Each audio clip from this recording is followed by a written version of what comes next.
Hey everyone, Happy New Year, and we want to say Happy New Year and welcome to the very first Radiotopia Presents of 2024. It's a series that we are truly excited about. It's called Shocking, Heartbreaking, Transformative. Now, this is from documentarian Jess Shane, who put out an open call on Craigslist and then worked with 4 strangers to explore the standard rules that documentarians and journalists use to tell their subject stories. So the series gets into all sorts of questions about what happens when people's real lives are collected, edited, and consumed. The show pulls back the curtain on what goes on behind the scenes of your favorite nonfiction shows. And then it turns in on itself and some really interesting twists and turns along the way in the making of the show. I've gotten to know Jess a little bit over the making of this show. Every time I chat with her, there's a new wrinkle to this story. It is really incredible. So go check out the new Radiotopia Presents series, Shocking, Heartbreaking, Transformative. It is out now on your favorite podcast platform.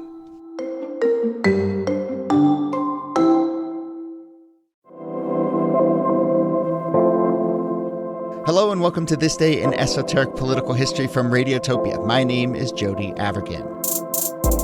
This day, June 16th, 1933, a special session of Congress adjourned. It had begun 3 months earlier, and all told, Congress passed and President Roosevelt signed into law 15 major pieces of legislation aimed at combating the effects of the Great Depression. This is, of course, what came to be known as the New Deal, so I'm joined to talk about the passage of the New Deal by, as always, Nicole of Columbia. Hello, Nikki. Hey, Jody.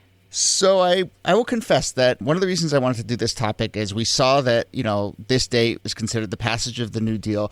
And I will say, the New Deal is something I'm aware of, monumental legislation and a monumental series of acts.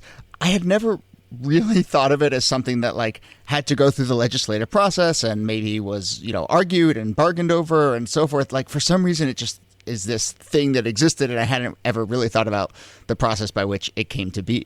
Yeah, I think we often think of it as, the New Deal era or this sort of amorphous platform that FDR had. But this period, this first 100 days, which becomes part of the way that we measure presidencies, was remarkable for the raft of real legislation that it passed. And we should know that this is really just the first New Deal. There's a second New Deal that comes a couple of years later that really gives us some of that landmark legislation as well. But all of that had to be worked out. And the idea that you could pass 15 major pieces of legislation and work out the text of them and get them passed through Congress in 100 days is something that is unfathomable now. Yeah, and there are some really fascinating elements to that process.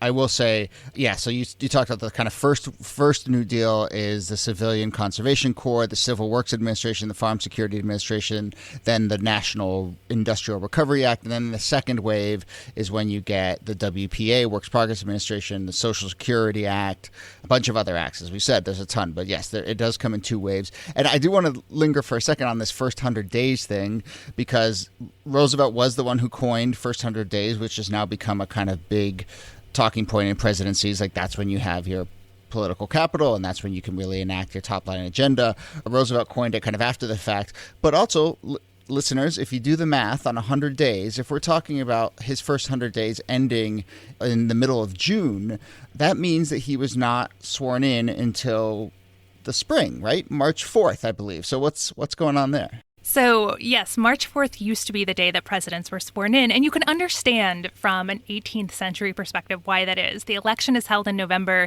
It takes a while to gather the results and get them transmitted across the various states and back into a central location. And then for the new president to actually travel to the Capitol and take his job, it just takes a long time. And what actually changes that is the Depression and Franklin Roosevelt's inauguration, because there were these almost 4 months where the nation in the middle of a major crisis just kind of languished because Herbert Hoover, who was president, wasn't doing much, and people were waiting for the relief that they had voted for. And I imagine, they moved it from early March to late January. I think there's probably listeners out there who are now thinking why shouldn't this just happen the next day? Hand over the keys, move on to the next president. I don't know. We'll see if we'll get a push for that. There seem to be other priorities for the country at the moment, but we'll see come this November.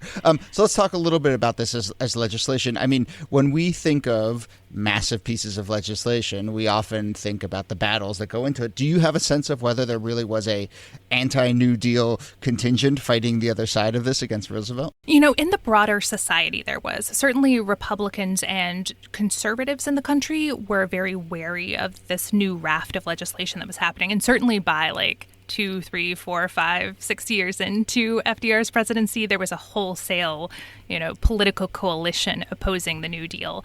But FDR had the presidency. Democrats had control of both houses of Congress. He had to navigate with some of the more conservative members of his party. He had to wrestle with his cabinet to figure out exactly how all of these new programs were going to be carried out. But there was no effective political way to stop this train as it was rolling on, because FDR just had a huge mandate. People wanted something to be done about this catastrophic financial crisis, and he was pretty much given a rubber stamp.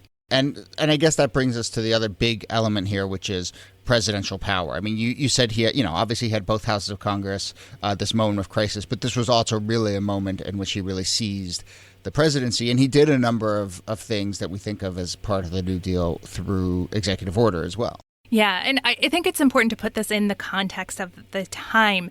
People were so desperate in the United States because of the economic collapse that there was this real desire among some Americans to have a strongman, to have a dictator, to have somebody who could just come in and start fixing things. And they were really frustrated with the checks and balances. And that's what I mean by saying that FDR had a mandate.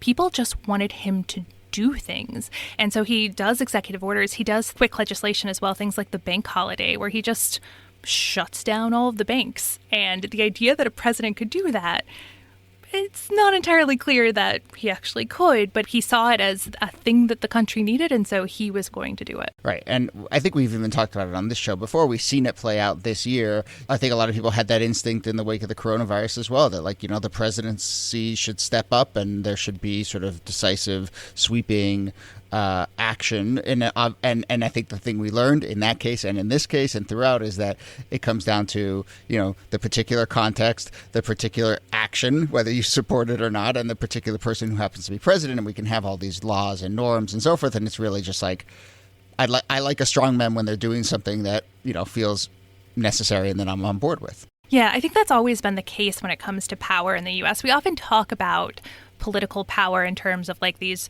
political ideologies that people have intellectually thought through, liberalism versus conservatism. But a lot of times it really comes down to whether or not you agree with the ends of the political action that are being taken. And that kind of determines how comfortable you are with large exercises of power. I mean, the coronavirus relief package had pretty broad support because people were scared. And before we get to that kind of type of support that coalesces during a crisis, on the New Deal itself, were there things that we can say did not go through, things Roosevelt maybe wanted to do and got a sense that he couldn't actually accomplish?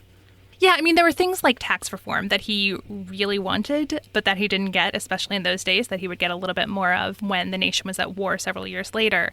But pretty much he had this philosophy that you should throw everything at the wall and just see what sticks. And certainly in his first few years, and definitely in these 100 days, he had a lot of latitude to do that. This is before, that the courts can come in and check him. They need time to look at legislation and decide whether it's constitutional or unconstitutional. He has a lot of his laws ultimately struck down. But in this moment of emergency, he's able to put the laws in place, carry them out, and see what happens. Some of them fail, some of them work, but he was very experimental in that way. Right, yeah. One last thing on the kind of mandate that a president has in this moment and the way they respond to crisis. I don't think we can sit here and rattle off the people who were against the New Deal, right? And they haven't gone down in history as on the wrong side of history. And I don't know. I have this thing that I think about a lot, which is you hear that said a fair amount now, history's going to remember these people who are on the wrong side of some of these big questions. And I don't know. You tell me, you're the historian. I generally feel no, history doesn't really remember those folks. People remember the winners, and people tend to forget and even sometimes absolve the people who were on the quote-unquote wrong side of history. I think that is generally right. And I think that the exception to that is if their ideas are later borne out, whether we agree with them or not, right? So abolitionists in the 1830s, they're not winning necessarily in their lifetime, but they ultimately win out. And so we recover and remember them. Or somebody like Barry Goldwater, who in 1964 went down in one of the worst defeats in presidential history.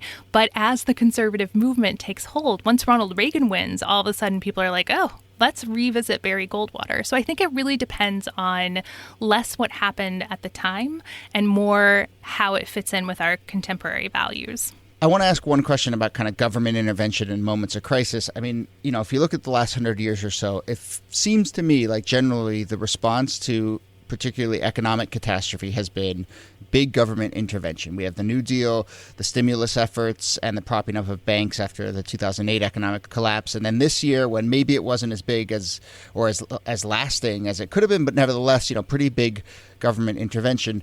Do you buy my premise? And do you feel like there's a reason that we don't hear the case for small government in these big moments? Or, am I reading this wrong and cherry picking and I'm way off base?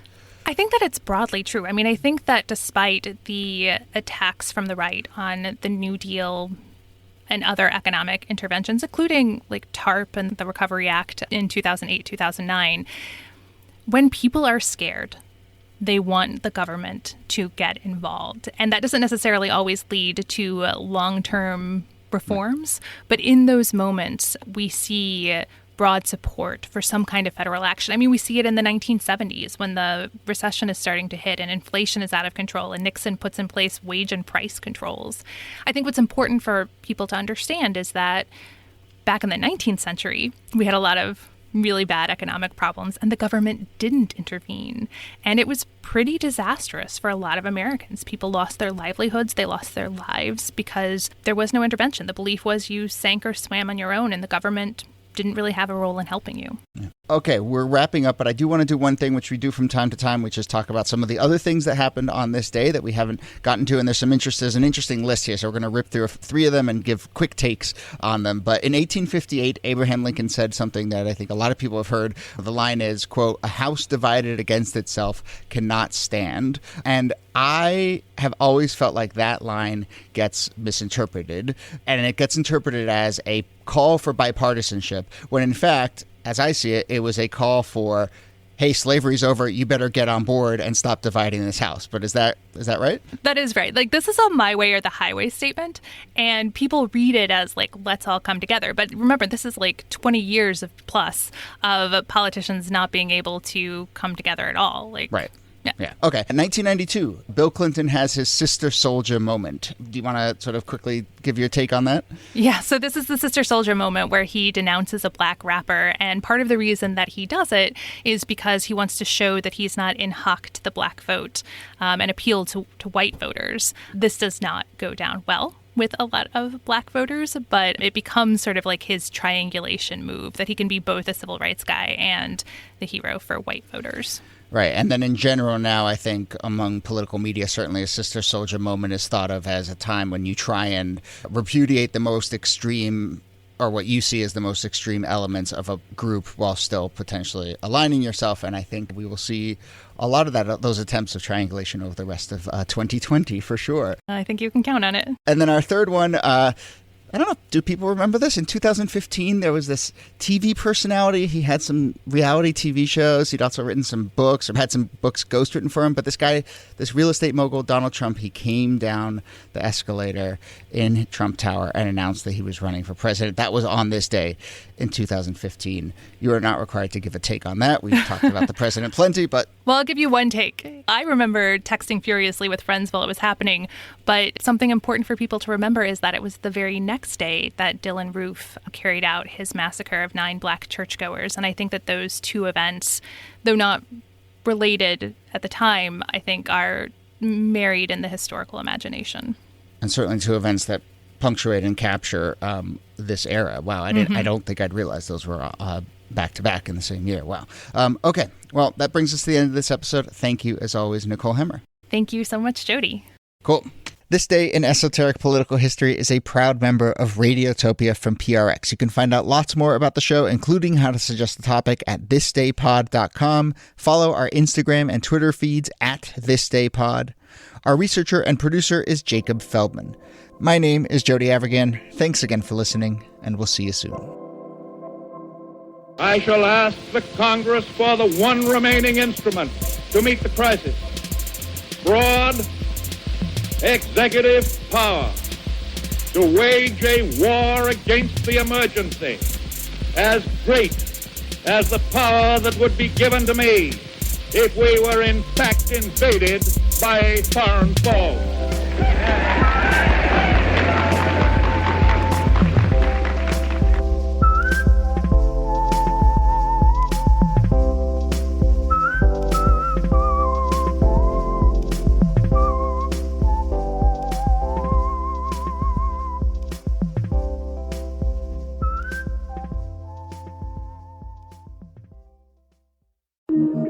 Radiotopia.